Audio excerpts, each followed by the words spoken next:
आपकी पर्सनल और professional life में जो आपके आइडियाज़ हैं ना वो बहुत मैटर करते हैं।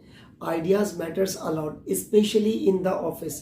जब आप कोई नया आइडिया प्रेजेंट करते हैं तो ऐसा हो सकता है कि जिस सीनियर को आप अपना आइडिया प्रेजेंट कर रहे हो तो उससे पहले वो आइडिया हाईजैक हो जाए और वो कोई और बंदा प्रेजेंट कर दे तो उसकी प्रमोशन बढ़ने के चांसेस जो है ना वो ज़्यादा हो जाते हैं। यहाँ पर सीनियर्स की नज़रों में अच्छा वो माना जाता है। ठीक है, अच्छा इसके ऊपर ना एक मैं किस्सा ज़्यादा डिटेल में नहीं सुनाऊंगा क्योंकि जाहिर सी बात है यार, किसी और का किस्सा है, बगैर मुझे वो मैं यहाँ पे शेयर भी नहीं कर सकता। अच्छा एनीवेज, अच्छा इसमें होता क्या, मैं आपसे ये कह रहा हूँ कि अपने आइडियाज़ को प्रोटेक्टेड रखा करें। और कैसे रखना चाहिए या कैसे आपके आइडियाज़ लीक आउट हो सकते हैं, आप अपने आइडियाज़ प्रेजेंट करें लेकिन इसकी लीकेज को रोकें। ठीक है, कैसे? देखिए सबसे पहले तो मैं ना एक छोटा सा किस्सा आपको बताता हूँ। ऑफिस में जब हम कोई चीज़ कम्युनिकेट करते हैं तो अमूमन होती है ईमेल्स के थ्रू। किसके थ्रू? ईमेल्स के थ्रू। तो ईमेल में एक ऑप्शन आता है टू, एक आता है सीसी। सीसी का मतलब होता है कार्बन कॉपी, और एक होता है BCC, blind carbon copy. Blind carbon copy क्या चीज़ होती है कि जैसे अगर मैं हारिस हनीफ किसी को ईमेल कर रहा हूँ to mister A, CC mister B, तो मिस्टर ए और बी दोनों को पता होगा कि मैंने सीसी में एक कॉपी उसको भी भेज दी है, कार्बन कॉपी इसको कहते हैं। और ज़ाहिर दूसरे को भी पता होगा कि भाई मैंने टू में किसको मैसेज भेजा, हमारा एक्चुअल यूजर कौन है और कार्बन कॉपी किसको भेजी है। ठीक है, लेकिन जो बीसीसी ऑप्शन होता है ना, जब आपने वहां पर किसी का ईमेल लिखना है तो उन टू और सीसी वालों को नहीं पता होगा कि यार ये कॉपी उसको भी जा चुकी है। ठीक है, इस चीज को जरा ध्यान में रखिएगा।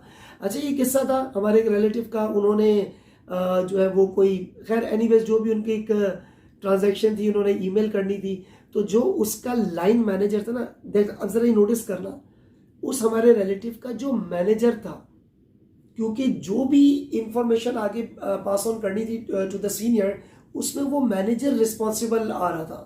तो उसने हमारे रिलेटिव को बोला था, खैर तो बोला कि भाई तू ईमेल कर दे अपने आईडी से, और मतलब मुझे देर हो रही है मैं जा रहा हूँ, तू जरा ईमेल कर देना बॉस को वगैरह वगैरह।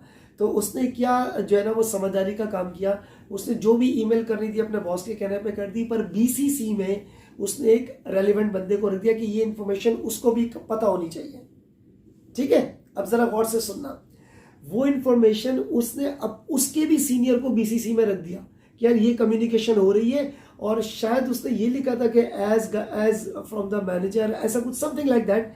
यानी कि वो उसका लाइन मैनेजर ये नहीं चाह रहा था कि ये बात उसके सीनियर को पता चले। जो भी इंफॉर्मेशन थी वो मैंने डिस्कस करना मुनासिब समझ रहा। तो पॉइंट क्या था, उसने उसके भी सीनियर को रख दिया। अब इससे क्या हुआ, उसने अपने आप को सेव रख लिया। ठीक है, इसी तरीके से आइडियाज के ऊपर आते, जो मेरा मेजर जो है वो आपके पास टॉपिक था आइडियाज के ऊपर। और आइडिया ये होता है कि जब आप ऑफिस में अपना कोई आइडिया प्रेजेंट करें, और आपकी एक लार्ज ऑर्गेनाइजेशन है, तो जिसको भी आप आइडिया प्रेजेंट कर रहे हो टू लिखकर सीसी में अपने कंसर्न मैनेजर्स को जरूर रखा करें, ताकि सामने वाले बंदे को पता लगे यार ये भेजने वाला कौन है, रेसिपिएंट कौन है, और बाकी कॉपीज किस किस को जा चुकी हैं, ताकि आपका आइडिया हाईजैक ना हो जाए। समटाइम्स आपका जो आइडिया होता है, अच्छा इट्स नॉट नेसेसरी, जैसे जब मैं पढ़ाता हूँ ना तो बहुत सारी एग्जाम्पल्स मेरे माइंड में आती हैं जो मेरी अपनी ऑब्जर्वेशन है, कुछ किताबों में पढ़ी हुई, कुछ मेरी प्रैक्टिकल, कुछ ऑब्जर्व्ड लर्निंग। अच्छा काफ़ी दफ़ा ऐसे पॉइंट्स होते हैं जो एक स्टूडेंट बताता है, तो मेरी आदत है हमेशा उस बच्चे को, उस शख्स को एनकरेज करना, अप्रिशिएट करना जिसका वो आइडिया होता है। तो मैं बोलता हूँ, मैंने कहा देखो इस बच्चे ने ये बात बोली है, मेरे जहन में ये बात नहीं थी, अच्छी बात है, इससे सामने वाले की हौसला अफजाई होती है। तो आइडियाज़ हाईजैक नहीं करने चाहिए। एनीवेज, तो ये तो होता है, इट्स लाइफ, आपको बहुत सारे लोग यहाँ पर मिल भी जाएंगे।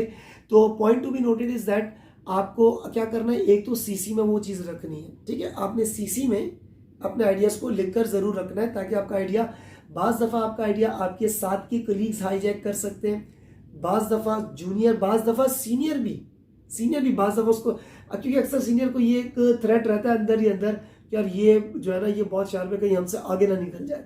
तो ये एक ऑफिस में होता है। अच्छा अब आते हैं स्मॉल ऑर्गेनाइजेशन पे। स्मॉलर ऑर्गेनाइजेशन में भी ऐसी प्रैक्टिस हो सकती है कि जब आप अपना को आइडिया प्रेजेंट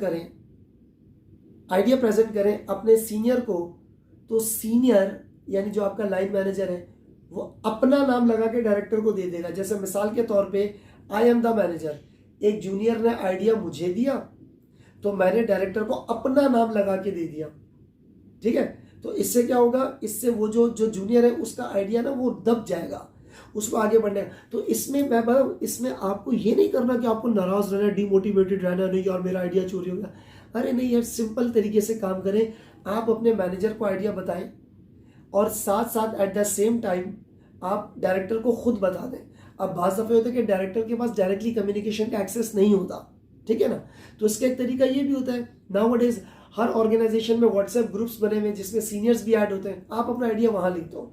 या फिर एक काम करो, मैनेजर को बताओ लेकिन उससे पहले डायरेक्टर्स को किसी तरीके से ये इन्फॉर्मेशन पहुंचा दें। It quite may be possible, क्योंकि बाज़ दफ़ा आपके मैनेजर ही आपका आइडिया हाईजैक कर लेते हैं। या फिर ऐसा भी हो सकता है कि जूनियर ने आइडिया दिया, सीनियर ने उसको होल्ड करके रख लिया, 10-15 दिन 20 दिन बाद जब वो बात पुरानी हो गई, जहनों से निकल गई, तो फिर अपना नाम लगा के दे दिया। तो ऐसा ना क्या करें, अपने आइडियाज़ को आप बिल्कुल प्रोटेक्टेड रखें। व्हाट्सएप ग्रुप एक सिंपल सा कम्युनिकेशन चैनल है, या फिर आप ईमेल कर दें। देखो व्हाट्सएप से ज़्यादा ईमेल एक ज़्यादा अच्छा जो है ना, एक फॉर्मल टोन है जिससे आपने सीनियर को सीसी में ज़रूर रखना है। तो ईमेल से क्या होगा, डेट आइडेंटिफाई हो जाएगी कि कौन से डेट को, फलानी डेट को, या किसने क्या किया हुआ है। तो ये बहुत अच्छी जो है ना, ये आपके पास एक प्रैक्टिस रहती है in order to present your ideas and in order to save your ideas. लेकिन उसके लिए क्रिएटिविटी और आइडिया, नए आइडियाज़ का आना बहुत ज़रूरी है, ठीक है। सो आई होप आपको बात समझ में आएगी। अपना ख्याल रखिएगा। अल्लाह हाफिज़।